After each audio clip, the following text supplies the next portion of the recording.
আমাকে বলতো কাজ না করলে বাড়ি থেকে বের করে দিব, তখন ভিক্ষা করে খেতে হবে। আমরা 3 বোন, আমি সবার বড়। বড় হওয়াটাই আমার জীবনের একমাত্র অভিশাপ। জীবনের ভালোবাসা এবং ঘৃণা দুটোকে পাশাপাশি এবং কাছ থেকে আমি দেখেছি। যেহেতু আমি বাবা মার প্রথম সন্তান, তাই বাবা মা আমাকে অনেক বেশি আদর করত। আমার 2 বোন জন্ম নেওয়ার আগে আমি ছিলাম বাবা মায়ের রাজকন্যা। বাবা মা, আত্মীয় স্বজন সবাই আমাকে প্রচণ্ড ভালোবাসতো। সকল ধরনের খেলনা কিনে দিত, মজার মজার খাবার রান্না করে দিত, খাবার কিনে দিত। আমি যখন রাতে ঘুমোতাম তখন বাবা মায়ের ঠিক মাঝখানে ঘুমোতাম, বাবা মা দুজনকে পাশে রেখে।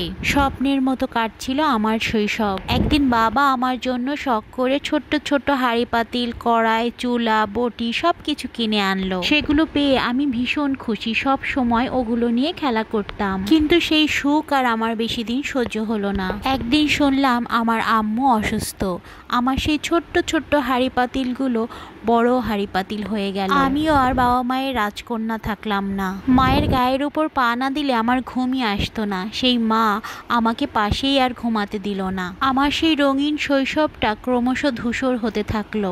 একদিন শুনলাম আমার আরো একটি বোন হয়েছে। বাবা মা, আত্মীয় স্বজন সবাই তাকে নিয়ে ব্যস্ত। আমার দিকে তাদের কারোরই কোনো খেয়াল নেই।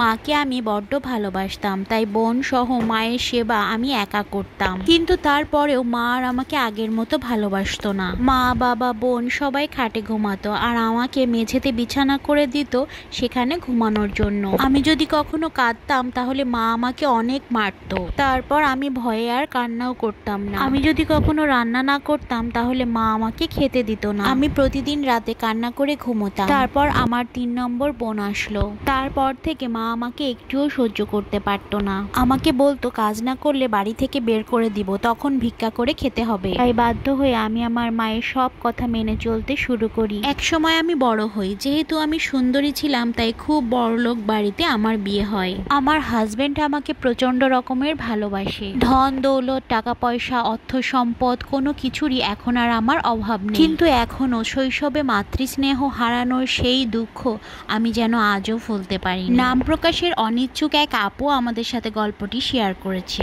বাংলাদেশের মানুষ এখনো একটি পুত্র সন্তানের আশায় মেয়েদেরকে অবহেলা করে, যা মোটেও উচিত নয়।